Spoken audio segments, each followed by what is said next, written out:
The following is an interview with Dr. George Miller, Professor of Psychology at Rockefeller University. Dr. Miller, a theoretical and experimental psychologist, speaks on psycholinguistics. He is the author of the significant paper entitled The Magical Number 7 Plus or Minus 2. The interview is conducted by Dr. Christopher Evans, Secretary of the Brain Research Association. Dr. Evans speaks first. Professor Miller, lots of people feel that psychology has made disappointing progress in 100 years, and even disappointing progress in the last 20 years or so. Do you subscribe to that view, or do you think that's an unfair statement of the evolution of psychology? I subscribe to it on Monday, Wednesday, Friday. On Tuesday, Thursday, Saturday, I don't. When I was a younger psychologist than I am now, I used to read a good deal in the history of psychology. I found it encouraged me. When I went back and saw how ignorant they really were, I realized that we had learned something, although so much of what we learn seems like common sense. I don't read as much in the history of psychology now as I used to, because I've now lived through about 30 years of it, and I can sit and recollect instead of having to read somebody else's account. When I went to Harvard, 1942 or so, as a graduate student, I was into experimental psychology. That was very, very scientific. And in those days, I remember we were much worried, very, very self-conscious as to whether psychology was a science or not. We were, in those days, under the influence of the positivism of the Vienna Circle, and it was very fashionable to be a science. Today, it doesn't seem quite as fashionable to be a science as it did 3 or 4 years ago, but the logicians and philosophers of science seemed to have definitions of science in those days that defined it practically as an experiment endeavor, so that we used to debate, I remember, as to whether mathematics was a science, because they didn't really collect any empirical or experimental information. And of course, even astronomy and economics were questionable, and because they could not control the variables. They simply had to sit and wait and see what happened. And of course, history couldn't be a science, and if history is not a science, then of course the whole clinical method that so many psychologists use was not a science. So I was raised in a very narrow notion, and you scored points for being a scientist. It was sort of a game, and there seemed to be rules, and if you followed those rules, you could be a scientist. And almost every introductory textbook of psychology in those days started off with a chapter entitled "What is Science?", the purpose of which was to persuade the student that he was studying a real science. Today, thank goodness, we're not nearly as concerned about our scientific purity as we used to be. One thing that I've heard a lot of people say is that it's a great pity that psychology, it really in the 19th century, was so anxious to convert itself into a science, or rather to persuade its members that it was scientific. And this led to people becoming really second-rate physiologists and second-rate mathematicians instead of what they should be, really, psychologists. I think I believe that. The physicists have the notion that there are only two kinds of science. There's physics and stamp collecting, and all of the rest of us kept trying to pull ourselves up to this wonderful level that the theoretical and experimental physics had established. And of course, when psychology first started thinking of itself as a science, physics was the model, experimental physics in particular, and Wundt cast it in that mold, and it persisted. I grew up. I'm one of Wundt's great-great-grandchildren. From Wundt to Titchener to Boring to Stevens to Miller is a direct line of descent, and I'm very conscious of it. But I've fallen by the wayside in recent years. I've gotten to the point of view that I'm going to do the things I can do and do them as well as I can, and if it's science, that's very good, and if it's not science, well, that's too bad. Particularly when you get interested in language, as I have, you begin mixing it up with humanists and grammarians and philologists and all kinds of people whose scientific status are is rather questionable. And I find them just as sharp as the scientists I know and as full of interesting ideas. And I see there's a lot that you can do to understand how the human mind and the human brain work. When I was a graduate student, I couldn't use the word mind. Now I use it quite freely.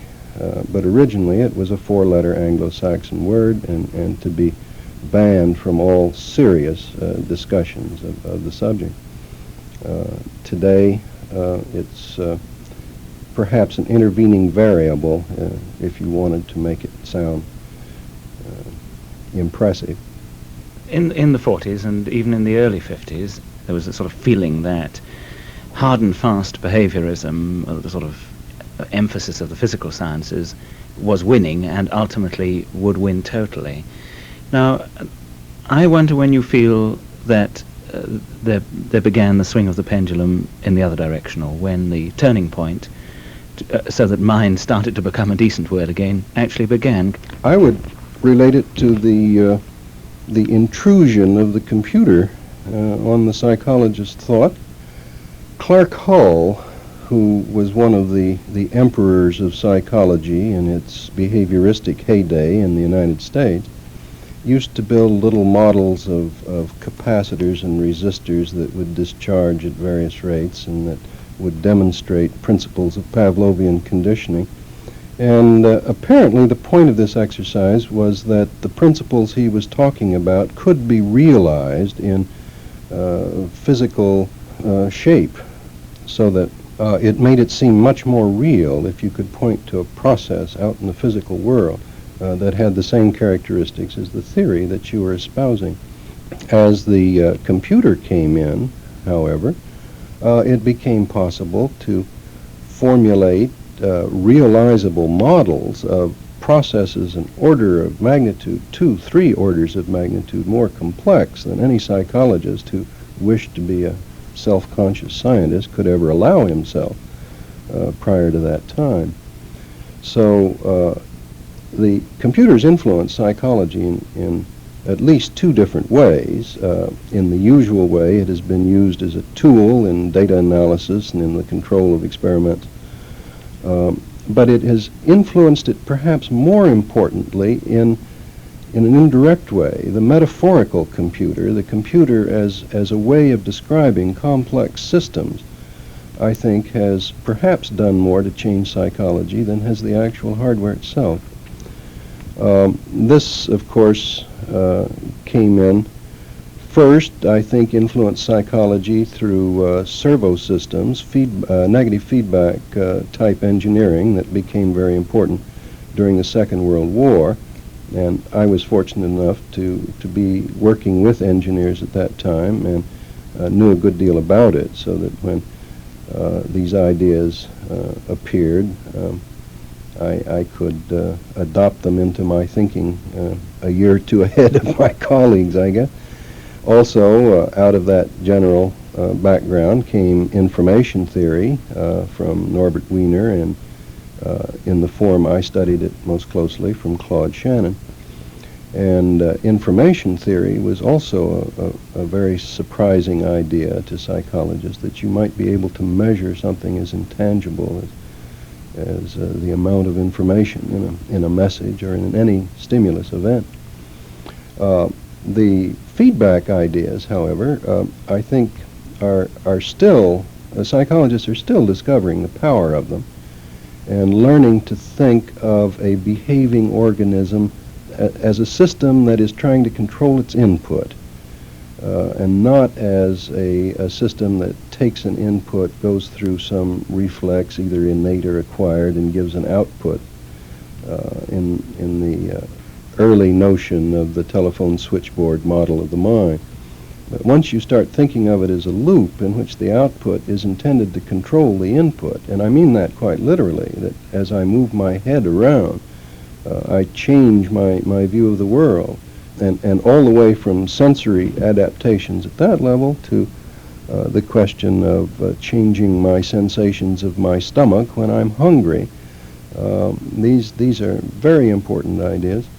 In fact, the feedback principle is one of the few general principles that neurophysiologists and experimental psychologists have to call on.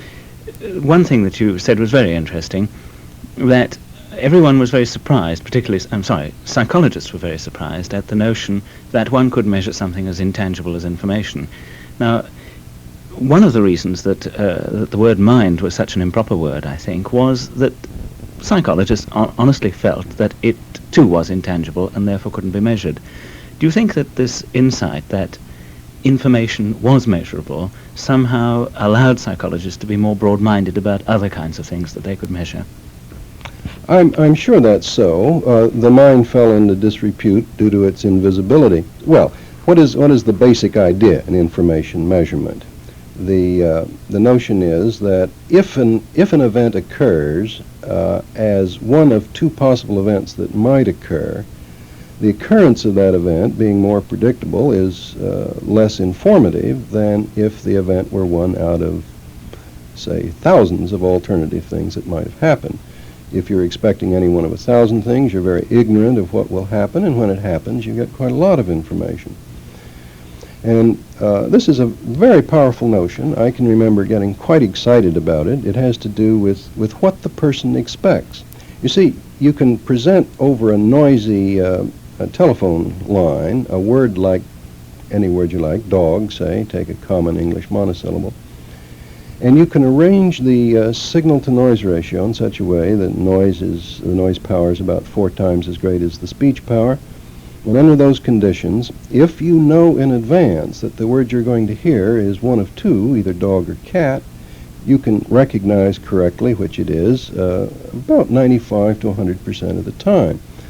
But if I tell you that you're going to hear an English monosyllable, which might be one of 2,000 or 3,000 alternatives, and I present to you exactly the same stimulus condition, your probability of hearing dog correctly will be of the order of 5 to 10%. Now, the physical stimulus in both cases is exactly the same. The only thing that has changed is the listener's expectation. And that expectation is reflected in the probability of occurrence of the various stimuli. And the probability of occurrence of events is exactly what information theory is about.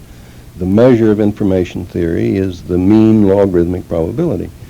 And that is the same thing that physicists use to measure entropy, the improbability of a state of matter. And you can talk in the same way about the improbability of the input to a human organism. And with that idea, we suddenly had another dimension for all of our studies. You know, we'd always used things like time and space as variables that we wanted to measure to characterize behavior, but here was another variable that we'd been ignoring based on probability, on expectation. And it would have been rejected in the old days as being too highly teleological. Expectations are invisible, and you're not supposed to explain present behavior in terms of future events. It seems to reverse the whole nature of science to do that. But that's the kind of a thing that an organism is. And if an organism weren't that kind of a thing, an organism wouldn't have survived the evolutionary process to be here today. So it is built in. The work by Wiener and Rosenbluth and Bigelow on how purpose could be built into feedback systems, the work by Wiener and Shannon on information theory, these were tremendously important influences on my thinking, and I believe that they have influenced the field generally. I think you yourself published one of the most influential papers in the mid-1950s, which very many people are familiar with, and that was the Magic Number 7 plus or minus 2. It was a very witty paper, but also I felt a very incisive one, and one that made me, in a sense, switched me on to thinking about information theory. Would you mind, can we discuss this? What gave you the idea to write that paper, and perhaps you could discuss what you were saying in the paper? It's really 2 papers, and it's remarkable to me how few people ever noticed that it was 2 papers. Historically, it developed out of an invitation to give an invited address, an hour-long address, to the Eastern Psychological Association. And when I received the invitation, I was overwhelmed with the importance and the significance of this, and I wanted to do a good job. But I didn't have enough material to give a whole hour's talk on. So what I did was to refuse the invitation. But I wrote such a long letter of refusal that the inviter said, well, obviously you're interested in doing this, now come on and do it. So finally I did it. And I did it by putting together 2 lines of research, one on absolute judgment and the other on short-term memory. And the only thing I could find that related those 2 bits of research that I was involved in at the time was the fact that 7 seemed to be important in both of them. And so that's how 7 became the title. And at the present time, I think I'm the only psychologist in the world who owns a number, because every time 7 is mentioned, they seem to refer to me. This has its advantages and its disadvantages. The work on absolute judgment, and let me try to state it clearly, if I can, this many years later, involved judgments of unidimensional stimuli. And I've learned to say that loud and clear now. It does not mean that you can only distinguish one from among 7 alternative things in the world. What it means is that if you have to judge something or a set of stimuli that differ from each other in only one respect, such as their pitch, or all of the same loudness and same tonal quality, but their pitch differs, say. Or if you have to judge little spots of light which vary only in their brightness, but their color remains constant and their size remains constant. If it's a unidimensional judgment, then it does seem to be very difficult to make accurate estimates of the magnitudes involved beyond discrimination at about 5 to 9 levels that you can reliably recognize whenever they occur. And this seemed like a very odd limitation on information processing. The moral I tried to draw was that the organism, the human organism at any rate, is not designed to make accurate judgments along any one dimension. It seems to be designed to make accurate judgments of configurations of dimensions. And in order to do that, you may need to know only that something is present or absent. You don't have to judge whether it is there at level 1, 2, 3, 4, 5. That was one line of work that went into the magical 7, plus or minus 2. The other line of work was short-term memory, and it had been known since Galton, I believe, that the average person can remember in correct order and without error a string of about 7 digits after hearing them once, and can repeat them back in the correct order.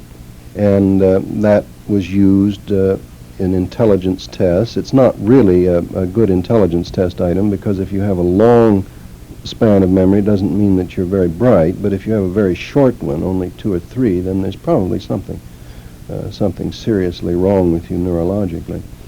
And it had been around for a long time. Wundt had used it. In fact, Wundt made many of the same observations about it that I made, as to how you could extend the span of immediate memory by grouping rhythmically in various ways. But being influenced by computers, even in those days, I had walked into a computer center and seen rows of lights that were on or off, and I couldn't make anything of it. And the engineers who were running the computers seemed to be able to read them off and write them down and talk about them, and I obviously inquired how they did that. And they did it by grouping the lights into threes and recoding into base 8 arithmetic, octal octal form. That's so commonplace nowadays that it would hardly seem like a discovery to anyone, but it was a discovery to me. So I went back to the laboratory and tried measuring the memory span for sequences of items consisting, let's say, of A and B, or 0 and 1. And if you have to remember a sequence like 0, 1, 0, 0, 1, 1, 0, 1, 0, 0, 1, it gets very, very difficult and you get confused.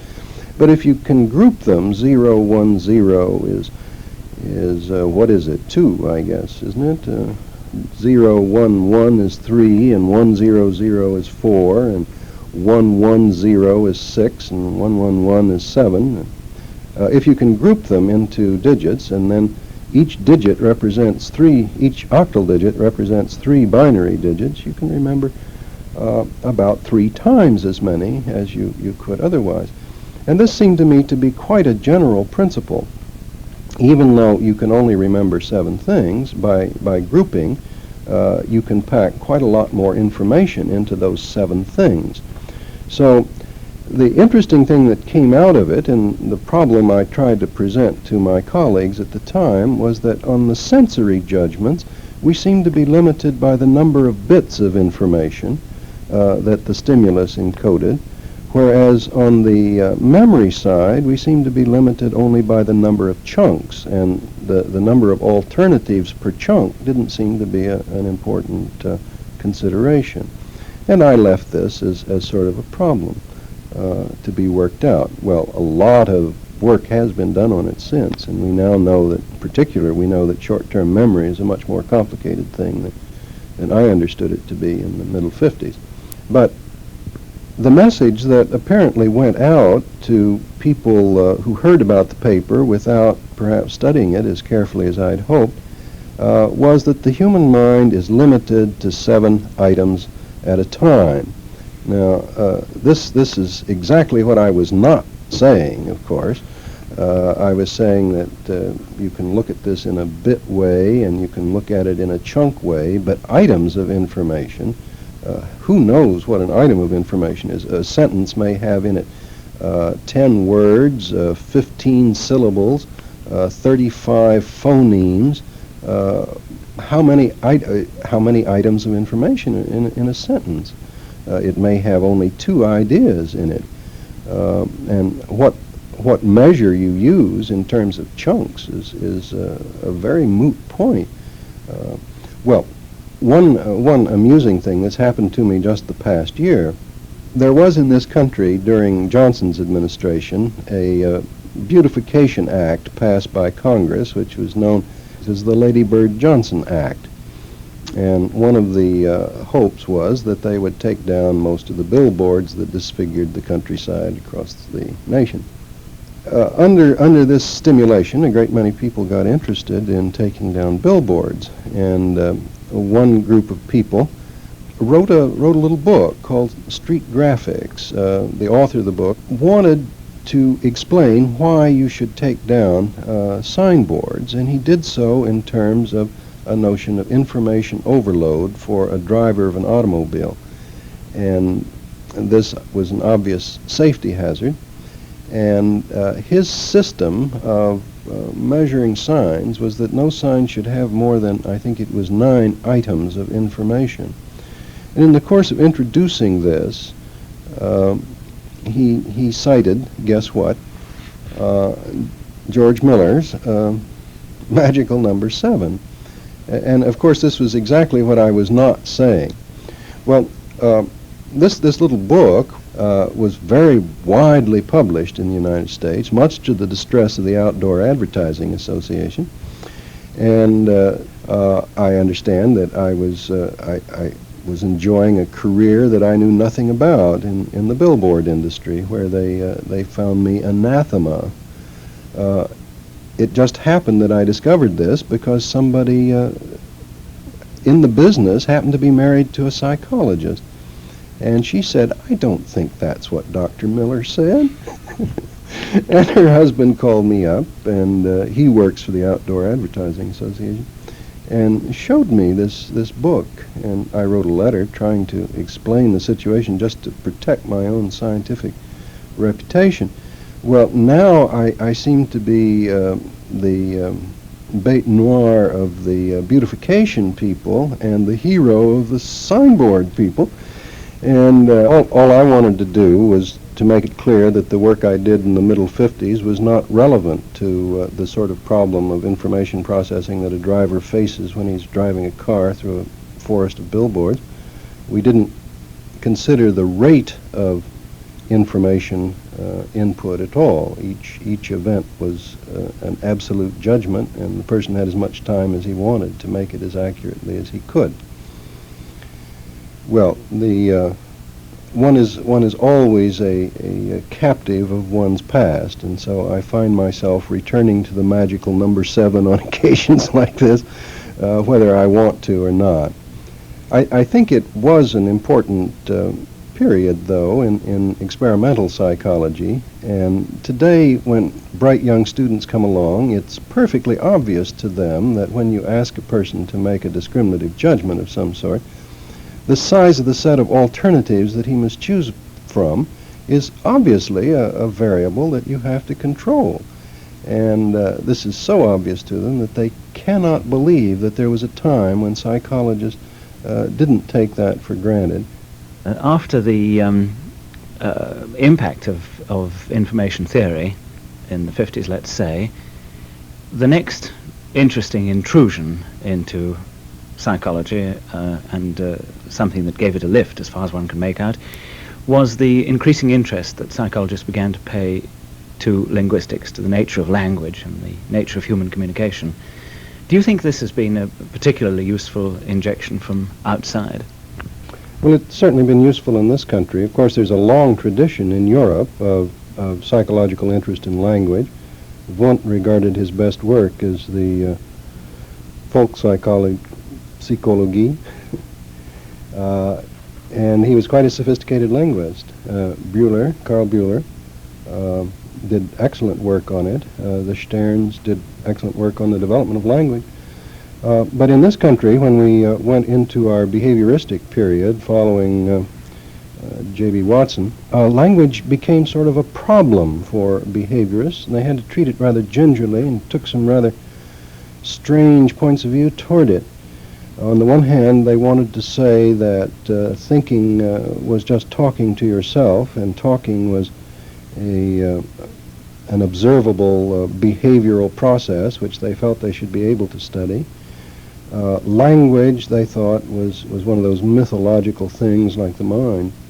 But speech, they wanted to study, and yet those who tried to study it carefully discovered it was much more complicated than any sort of theory from Pavlovian stimulus-response reflexological ideas could possibly cope with. So it did liven things up in American psychology quite a bit when we began to think that we could work with language if we were willing to give up some of our scientific sanitization that went along with reflexes. The exciting thing to me was to discover Noam Chomsky. He was just what I needed at the time. You see, one application of information theory is to continuous messages. It isn't just applicable to isolated events in the way I was talking about it before, but you can use the context of a message to predict what can come next. And if you look at that from a probabilistic point of view, it gives you some way to understand why a well-formed grammatical sentence is much easier to hear in the presence of noise, say, than is an equally long string of words that are haphazardly arranged. And so I spent several years of my life studying the transitional probabilities between words. And it was clear to me even then that this was a very difficult enterprise. The most obvious problem was that I couldn't see how a child in a finite childhood could learn all the transitional probabilities that would be involved in generating grammatical sentences. I think I calculated at one time that if he learned one probability per second all day long, 24 hours a day, never sleeping, at the end of 100 years, he still wouldn't have learned a thousandth of what he would need to know all of the 10-word sentences in English. So there was clearly something wrong with that as a psychological model, but of course it was never intended as a psychological model. It was clear that children, as they acquired a language, were not acquiring probabilities of transitions between successive phonemes or between successive words. They were learning a set of rules. Can I just interrupt too, because this business of transitional probabilities is not a frightfully easy concept to grasp unless one's been thinking about this. Could you explain a little bit more detail what's really meant by that? Well, given that you have started into a sentence with, say, 3 or 4 words, the words that you have already uttered will limit the options that are open to you to continue the sentence. Now, in some cases, it limits it quite severely. If I say he was one of, then you know pretty well it's going to be the or those or them, a small set of words that can continue. If I say what he saw was a, at that point, you can continue with almost any noun, not any word, with any word that describes a seeable thing. So, in context, the constraints on what can come next are very powerful. And if you average this out, I think it turns out that it's something of the order of each word is chosen from an average of about 10 possible words, sometimes being thousands and sometimes being only one. If you say hermetically, then the only thing that seems to follow that is sealed in most people's speech. So on the average, each word is chosen not as if it were one from several 100,000 possible English words, but as if it were one from about 10 words. And the question is, how does a child learn what the possible continuations are? That is, what words are probable given the context that has preceded it. And that is called a transitional probability. And if he learns just on the basis of what's probable, as if he was rolling dice in his head to choose successive words, he'll have to learn a lot, and just an enormous number of transitional probabilities, since there's such an enormous number of possible contexts. And if you perform calculations on that, you discover that the child in the 3 or 4 years that he has before he becomes a reasonably competent speaker of the language simply could not learn a language in that way. And so you assume he must be learning it some other way. And one suggestion was that he's learning the rules for putting these things together. That is, that sentences must have subjects and verbs and objects, and that there are certain types of syntactic or grammatical constructions that are acceptable and certain kinds that aren't. And at just that time, when I was seeing that really what I wanted to study was not probability but grammar, I was fortunate enough to encounter Noam Chomsky. I'd heard from a great many linguists that the analysis of language was like a mathematical science, but I'd never discovered any linguistic analysis that seemed to me to even approach the kind of accuracy and precision of mathematics until I met Noam. And since I came to the whole problem with a strong engineering mathematical bent, I was particularly attracted to his work, in which he adopted various of the devices of, E.L. Post, really, the logician, so-called post-production systems, which is ways of describing derivations in logic.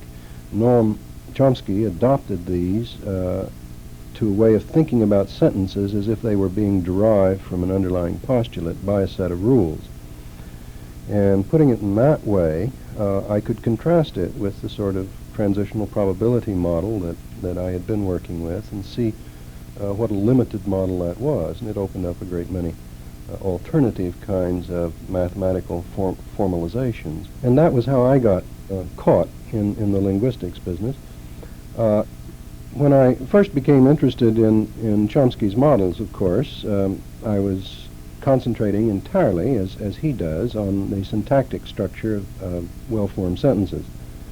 And I spent 7 years, I seem to be plagued by 7, I spent 7 years trying to study how the syntactic rules were used to affect the way people could perceive sentences, the way they could remember sentences, the way they could understand sentences.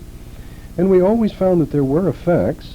Certainly a grammatical sentence is easier to understand than an ungrammatical one, and certain constructions are more difficult to deal with than simpler constructions. But I kept finding over and over again that it was not just the syntactic shape of the sentence, it was what the sentence meant that was really the important variable.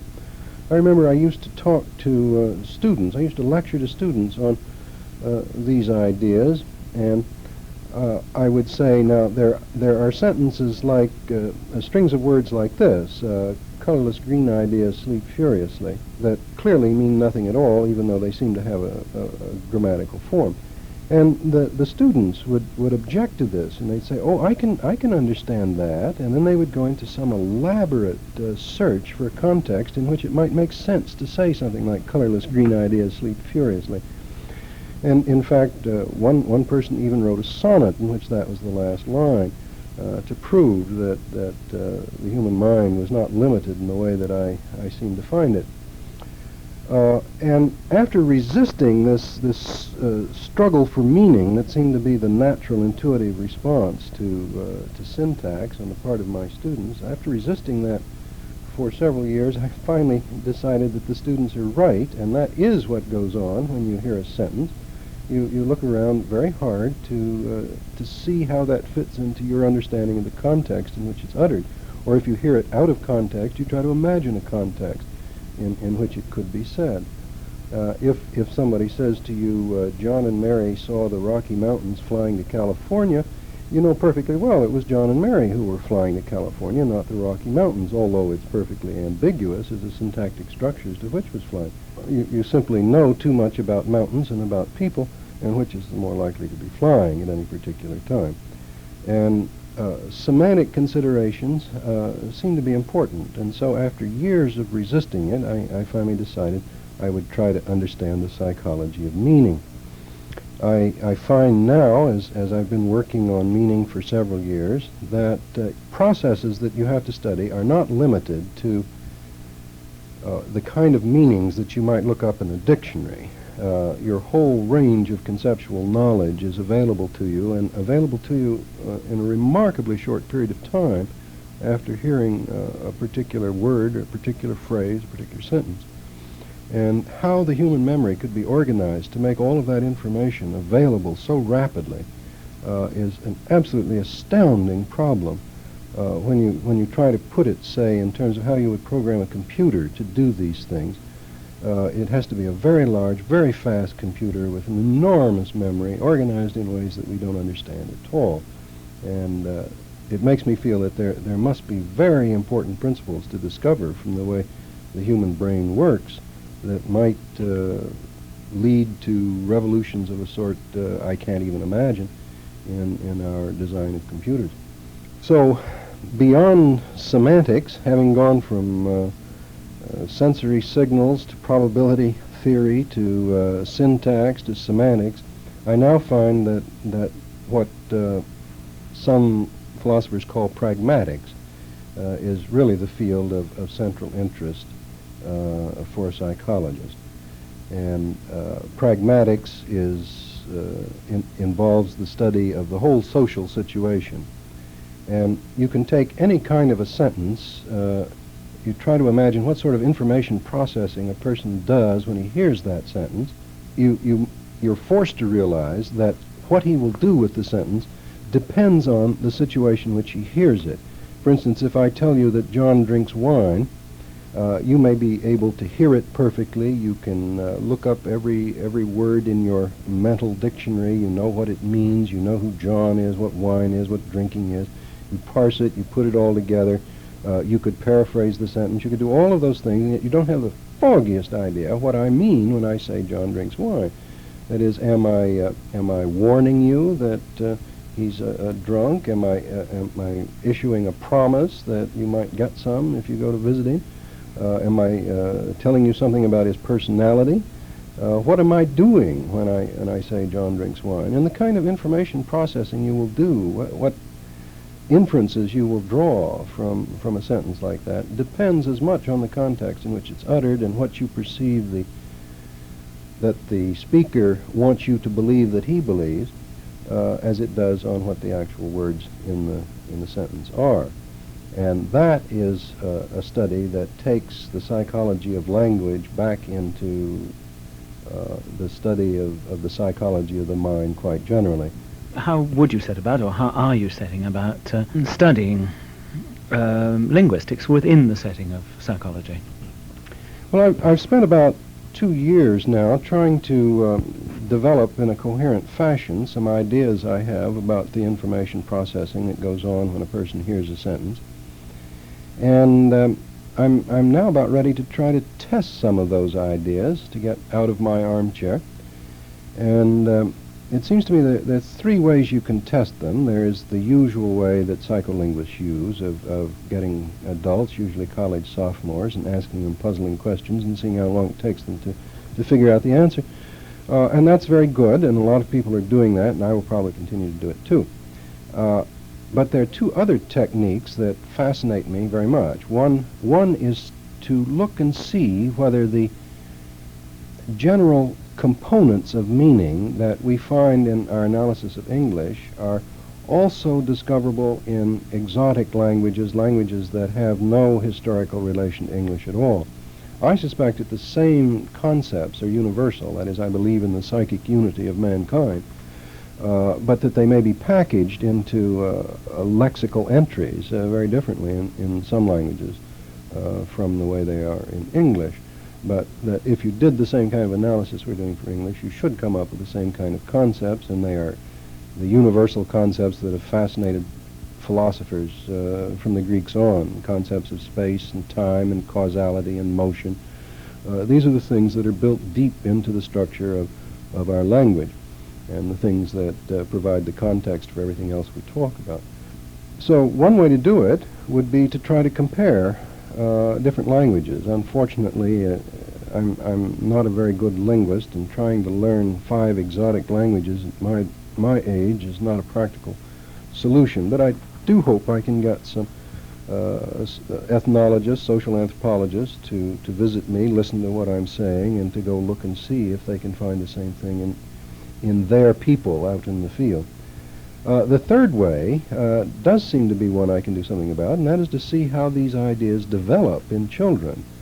If we've taken them apart properly, then you can make some fairly shrewd guesses as to how what would be easiest for the children to acquire first. And at the present time, I'm reading as rapidly as I can through an enormous literature in what's called child language. And as of the summer of 1973, I expect to have a laboratory here at the Rockefeller University in which we can have children in and see what they say. I mean literally see with video recording equipment, and do some careful analyses of what is going on. To take an example, many adults have a good deal of trouble keeping left and right straight. And it's not quite clear why that should be the case. And I've heard various theories about the 2 sides of the brain competing or something of that sort. I don't think it's like that at all. I think the system by which we assign left and right, the linguistic system, is enormously complex, and it hasn't been analyzed until fairly recently. Work by Bierwisch in East Germany, work by Charles Fillmore, and some of the things that we've been doing have now produced a fairly clear picture of how it goes. You see, in the world there are objects that have intrinsic parts, and there are objects that don't have intrinsic parts. A rock doesn't have any intrinsic parts. If you ask what is the top of a rock, it's whatever part of the rock is uppermost at the moment, and you roll it over and a different part is top. But if you ask about a table, where is the top of the table, it doesn't matter what orientation the table is in, it has an intrinsic top. You turn the table over and the top is on the bottom, and what do children make of that? I wish I knew. Now, of those objects that have tops, and I'll leave out of consideration such things as arrows and bullets, which have fronts without having tops, of those things that have tops, some of them have intrinsic fronts. A table has an intrinsic top, but it doesn't have an intrinsic front. A desk, however, has both an intrinsic top and an intrinsic front. An automobile has an intrinsic top and an intrinsic front. Now, if something has both an intrinsic top and an intrinsic front, then it'll have an intrinsic left and right side. So we're gradually closing in on left and right. But of those things that have an intrinsic top and have an intrinsic front, there are two different ways of assigning left and right. There are things like your desk, in which your characteristic orientation is facing toward the desk, where the left side of the desk is that side of the desk that's opposite your left hand as you face toward the desk. But the chair in which you sit at your desk is something that you orient yourself inside of. So the left arm of the chair is that arm of the chair which is opposite your right hand as you stand facing the chair. So in addition to learning which things have intrinsic tops and of those which things have intrinsic fronts, you must then learn which of those things you orient yourself toward face on and which you orient yourself inside of. Now, once a child has learned all that and knows which is his right hand, that is, after all, the price of admission to this game, he can then assign left and right correctly in one half of the system of spatial designations that we have in English. The other part is for objects without intrinsic parts, in which case you have something that linguists call deixis, or philosophers following C.S. Peirce call indexicals. That is, you have to be in the situation at the time in order to know which side of a thing the speaker intends from his point of view. Now that's an elaborate, terribly elaborate system, and we don't know how children acquire that. One thing I'm quite sure of after watching some elementary school teachers is that nobody teaches it to them. I've seen teachers scold children in elementary school for not getting the idea of top right. And the teacher not understanding that she was defining top as the uppermost part, whereas the child was defining top as an intrinsic top, which is a much more complicated system. The child had mastered the complicated system. The teacher didn't understand the difference. So somehow the children managed to learn it in spite of what we teach them, and it's really rather wonderful. I'd like to understand it better. The study of language is something that, and meaning and all these other things you've been talking about, something which one naturally becomes very interested in as soon as one starts to write computer programs, or as soon as one starts to use computers in a conversational or semi-conversational way. Do you find, in fact, that that your interest in linguistics predated your interest in communication with computers, or was it the other way around? I don't know which came first. I really don't. I grew up around Harvard and MIT, where computers were being invented. I remember going away, and I spent a term at the Princeton Institute for Advanced Study, where von Neumann was working on his programs at the time. It was always just sort of part of my background to know about computers and to be interested in them. Anyway, did you know von Neumann at all well? Yes, von Neumann was my sponsor for the time I was at the Institute for Advanced Study in 1950. And I spent my whole time there working on Markov processes, that is, these models of transitional probabilities that I mentioned earlier. And toward the end of the time, I decided that I really should go in and talk to Professor von Neumann. He allowed me an appointment, and I went in, and he said, what do you want? And I didn't want anything, so I said, well, you know, I've been working on these transitional probability things. Oh, yes, he says, that's due to a theorem of Frobenius. The man talked like a machine gun, and in 5 minutes he traced the whole development of these ideas I'd spent 5 months trying to understand, and he rattled through it, deriving theorems as he went when he couldn't remember them. And at the end of it, he stopped and he said, is that what you've been working on? And I said, yes. And he said, well, that's good. Now, what do you want from me? Well, I was stumped again. I stammered, well, now, do you think this would have any applicability to psychology? Oh, he said, I don't know anything about psychology. And with that, the interview ended. That was my exposure to Professor von Neumann, who is certainly one of the most stimulating, exciting people I think I've ever read or known anything about. I've always felt it a little disappointing that psychologists as a group haven't paid more attention to computers, not merely as tools for working out the results of complicated experimental procedures, but to consider the new concepts and the new ideas about the nature of the mind and the nature of thinking, which are likely to come as we continue to develop more and more sophisticated and clever machines.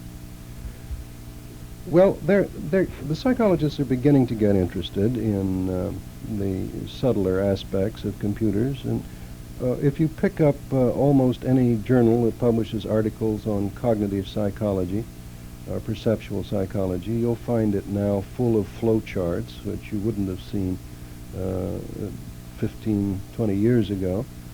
I think that the subtler things that are coming along in the computer business that psychologists should be most interested in, however, have more to do with programming languages than they have to do with the design of hardware.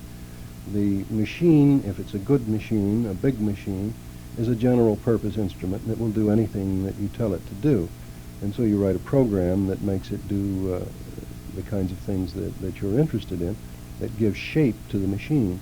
And people have, of course, tried to simulate the kind of information processing that people do, that is to give shape to the machine that is vaguely in the image and likeness of man, although that work, I feel, has been more disappointing than I had expected when I first heard of it. It's gone more slowly. The whole problem has turned out to be much more difficult than we anticipated in the early flush of enthusiasm. I think that the simple models that come from the early days of computing, we've just about worked our way through, and a number of psychologists, particularly experimental psychologists interested in the fine-grained details of perceptual or short-term memory processing of information, have now worked through any kind of model, any kind of simple model that you might borrow from computers or computer programming. But there are more complex ideas coming along. One of the notions that I found very stimulating in thinking about how people process sentences as they hear them is the notion of compilation. The computer, of course, works in rather simple commands. It's very hard to think about complex problems in terms of such simple commands, and therefore higher level languages, programming languages, problem-oriented programming languages have been invented so that you can talk more directly about your problem to the computer. And what you must do in running such things, if you're not on an interactive system, is write your program in some higher level language like Fortran, say, or ALGOL, and then your first run through is to compile the program, that is to translate that into the kind of lower level machine instructions that the machine can do something about. Now, if you take that as a metaphor, it might well be that the English language or the German or the French or the Russian or whatever is a form of higher level programming language, and that what you must do in order to understand it is essentially to compile a program of instructions that your nervous system can execute. Having compiled the program of instructions, you must then decide whether you wish to execute it or not. Incidentally, that pause between compilation and execution is a very characteristic feature of human behavior, and one that's hard for a behaviorist to cope with. If you're supposed to have a stimulus to which you make a response, when you get into language systems, you stimulus to which there is no overt response, or there may be a modulation of response that occurs a month later, and how are you ever to track down which stimulus led to which response? But suppose you think of it as being compiled with a decision as to whether or not to execute it. That is, if I ask you how much is 4 plus 5, you probably execute that almost involuntarily.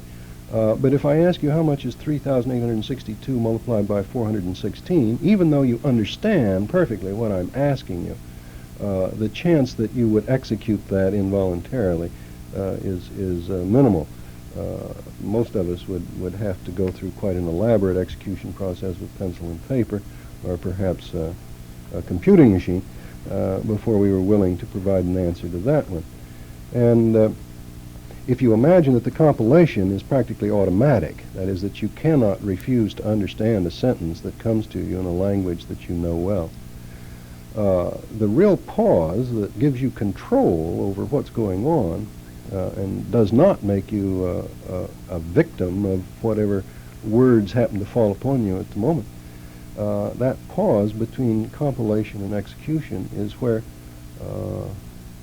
psychology really begins to get interesting. For information about other tapes in the series Audio Colloquies, write to Department of Educational Media, Harper & Row Publishers Incorporated, 10 East 53rd Street, New York, New York, 10022.